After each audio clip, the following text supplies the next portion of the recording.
have read all of the blogs and scrolled through all of the socials to try and figure out your baby's sleep, but let me guess, it is still a disaster and you don't know what's wrong. These are the 3 most powerful sleep tips that most parents are completely overlooking. My name is Sarah Bazio, and as the lead certified pediatric sleep expert at Your Zen Baby Sleep, I have helped over 650 families find the sleep that they need. I am so excited that you have found me here today, and I can't wait to be a help for your family too.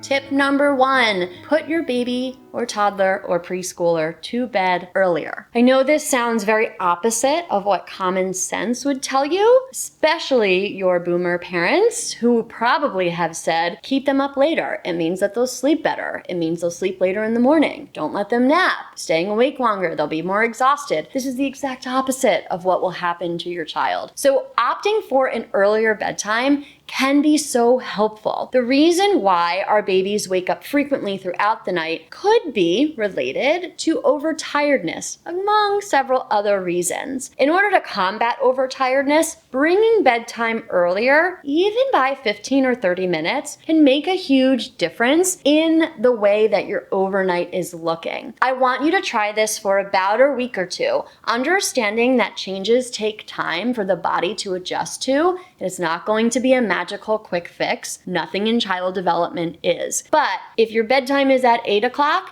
try to bring it down to 7:30. And when you see the results, I know that you're going to be happy. And the bonus is you'll have a little bit more time for you and yourself at the end of the night. I love rocking the internet with my second tip, which is stop using wake windows. I know that they're viral. I used them myself with both of my kids before I was a certified sleep consultant. And I could never understand why their naps sucked. And I never understood why I couldn't nail down bedtime and why I was constantly experiencing 5:15 wakings. And I kind of just dealt with it because all of the blog articles kept telling me to use 3 hours and 15 minutes. It was so frustrating until I received my certification, and I remember sitting in that class and our professor coming to class and saying, okay, we're gonna talk about the schedules today. And I was so excited. I was ready to learn the key, the magic that I was missing for all of those years as to why I couldn't get my kids to nap until they dropped to 1 nap. And they said, you shouldn't be using wake windows. And I said, oh my God, I can't believe that I just spent all this money. It's a scam. And I'm happy I stuck it out because what they taught me made so much sense. Wake windows actually have no scientific research. It's literally one of the most viral concepts in baby sleep. They don't know where they started. My oldest is 9 and they were viral when my oldest was napping and I was using wake windows. They were popular way before that. Very popular and viral sleep consultants also preach wake windows up to a certain point, and parents get fixated on this. The problem with wake windows is that unless somebody professional is looking at them and your individual child and their sleep habits as a whole, some babies have a hard time adjusting to a wake window because your body doesn't run on these arbitrary stay awake for 3 hours and then sleep, stay awake for 4 hours and then sleep. Your body runs on a clock. It runs on a 24-hour biological clock. That's our circadian rhythm. So once the body is 4 months old, once your baby is about 16 or 17 weeks, that rhythm turns on. This circadian rhythm dictates our sleep, our digestion, our immune system, our hormones, our cardiovascular system, and it will produce sleepy hormones at set times during the day. Imagine if you're offering baby a nap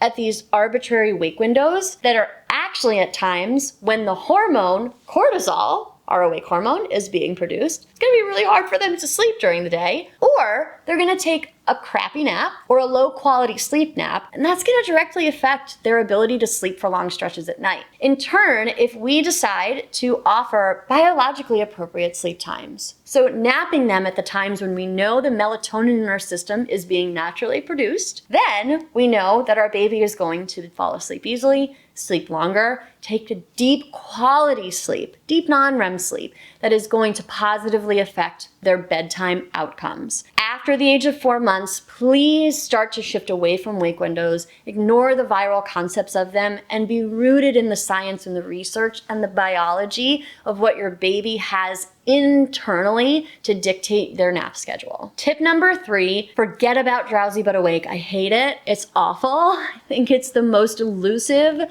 piece of advice in the sleep consulting world. What is drowsy? What is drowsy but awake? Like, why do we have both terms at the same time? I want you to put your child in their crib completely awake. I want them to be aware that you are saying, I love you and I'm so confident that you can do this, and it is your turn to sleep. It's your job to put yourself to sleep. And from that state, they are going to be comfortable and confident that as they transition through the multiple sleep cycles that we all transition through frequently throughout the night, they're in the same spot as where they went to sleep. They won't be startled that they fell asleep in somebody's arms and when they woke up, they were in this crib. That's alarming. And when they do wake up and they are alarmed, that's why they're crying out for you every 2 or 3 hours. It's not necessarily because they're hungry, unless they do need a night feed, and that's where I want you to consult with your pediatrician, but it's probably because they just don't know where they are, and their fight or flight system, it's doing its job, turning on and saying, you're not safe. You're not in the spot you were when you fell asleep, and you need to get back to that spot. And that's where you come into play, going back in, rocking, and putting back in, and so the cycle repeats. This can happen even if your child is drowsy. Drowsy means half asleep, and half asleep is so subjective. The key to this is putting your baby in awake, putting your toddler in awake, walking out of your toddler's room as they are awake. When we do this, we are going to then be